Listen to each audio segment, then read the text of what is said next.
What's up, everybody? Mike here with Train for Health. Today, I want to talk a little bit about goals, and not just goals in general, but how to set goals that really matter to you.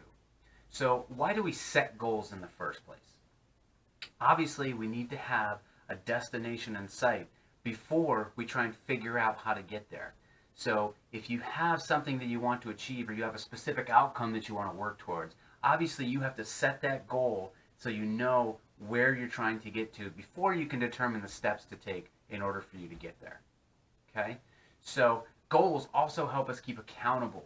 They help us keep our focus. They help us give us that clear vision of exactly what we're working towards. So we want to make sure that we're keeping ourselves accountable toward whatever that we outline for us.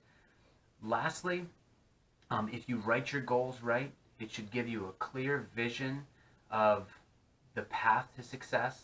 And if you, like I said, if you write it correctly, it should give you an outline, a clear measure of success. So now I want you to think about all the goals that you've previously set for yourself. Does your goal list look more like a checklist? And what do I mean by that? So what I mean by that is if you have a list of goals that you want to accomplish, and once you achieve this goal, you mark it off the list, hooray for me, and then you move on to the next one. That's a checklist. That belongs within a bigger goal. So now that we've talked about that, let's talk about what I think a goal should look like. A goal in my mind needs to be meaningful. It needs to be impactful. And the outcome of that goal should be impactful. Whether you achieve it, what's going to happen if you achieve it, or sometimes what's going to happen if you don't. So it needs to be meaningful. If the outcome of you working towards that goal, there should be a significant impact or a significant result from the result of you achieving the goal that you set out for yourself.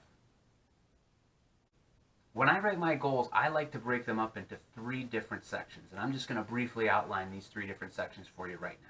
So the first section, and this is the real thought-provoking part of your goal, should be your overall goal statement. And what does that mean? The goal statement is basically explains what the outcome is going to be for your goal. Now, that sounds easy, but to have a really, truly meaningful and impactful goal, you really need to dig deep on this one and really find out why it is that you're setting this goal. So as you think of something, keep asking yourself why. So, for example, I'm going to use the health and fitness example because that's what I love and that's the industry I'm in. So someone's goal statement should not be, I want to lose weight. Okay? That is going to be in a different part of the goal on how you get there. So, like I said, keep asking yourself why. Why do you want to lose weight? And then if you say, because I'm overweight, well, why do you think you're overweight? Because my husband doesn't look at me the same anymore. Okay? Now we're getting somewhere. So now we're starting to get into that personal connection to the goal. Now we're starting to dig deep. Now we're starting to get into that why and not just an arbitrary action. Okay? So that brings us to the next step where you create your action item. So now you want to look at the overall goal statement. And now we want to think the steps we're going to take to get there.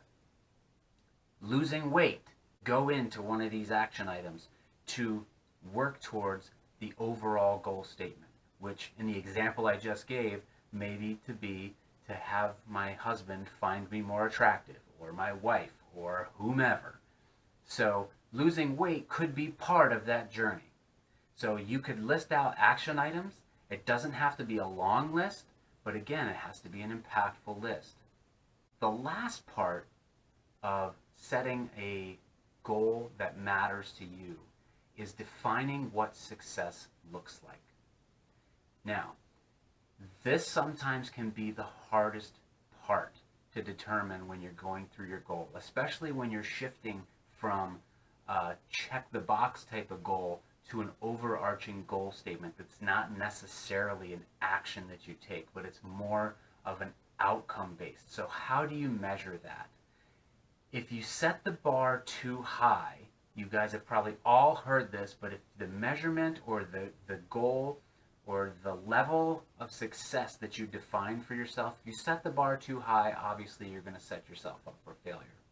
But the converse is also true. If you don't set it high enough, you're just creating arbitrary success for yourself, and you're not really getting yourself any closer to achieving that overall goal. So, when we're defining what success looks like, take some time to figure out what the best way to do this is, because sometimes the initial thing that you think of, I'm going to tell you, it takes some practice, but sometimes you'll think of how to measure it, and then you'll try and measure it, and it's a nightmare. So really take some time to go through these goals, go through these steps, and then really outline what success is going to look like. Now that you've done all that, we've created our goal statement, we've created our action items, we've defined what success is going to look like, and you've worked through the steps. I'm going to jump way ahead here, and assuming that you've achieved these goals, one important thing that you need to do is you need to celebrate your success. Goals are awesome if you set them. Goals are even better when you achieve them, but you got to give yourself some credit. You have to celebrate your success. Now, I will warn you, make sure your celebration is in alignment with your goal. If you are trying to lose weight is part of your goal, if you're trying to make yourself feel better or trying to make yourself more attractive, treating yourself to an all-you-can-eat buffet is probably not the best celebration of success. If you're trying to improve your relationship with your spouse, planning a guys or girls weekend is probably not the best way to celebrate your success. So make sure that the celebration of your success, it correlates with the goal that you've set for yourself.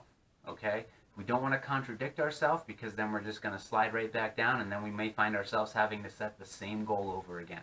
But don't forget the important step of celebrating your success.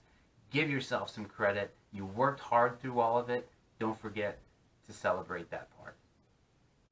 That was just a brief overview of how I like to organize my goals. Again, they shouldn't look like a checklist. It should be more thought out. It should be more involved. It should be more impactful. It should really connect with you. You should really connect with the process, and especially the outcome. If the outcome is not significant, if it's not impactful to you and or others, then you didn't do it right. Now, like I said, that was very brief. So what I've actually done is I've actually created a free outline that you can download to kind of walk you through this process. So you can go ahead and download that via the link below this video. Go ahead and click on that, and it'll actually walk you through the steps and give you a simple outline of how to break down your goal and how to go through the specific steps that I just walked you through in this video. So there it is, guys. I hope this was helpful to you. I hope the free guide is helpful to you, and you download that and take a look at that, because after all, setting effective goals and setting goals that matter are going to be one of the most important steps on getting you moving down your path to success. You have to have that vision. You have to have that aiming point. You have to have that final destination before you can even begin to think about how to get there. So go ahead and download that guide. I hope you enjoyed this video, and I will see you back for another one real soon.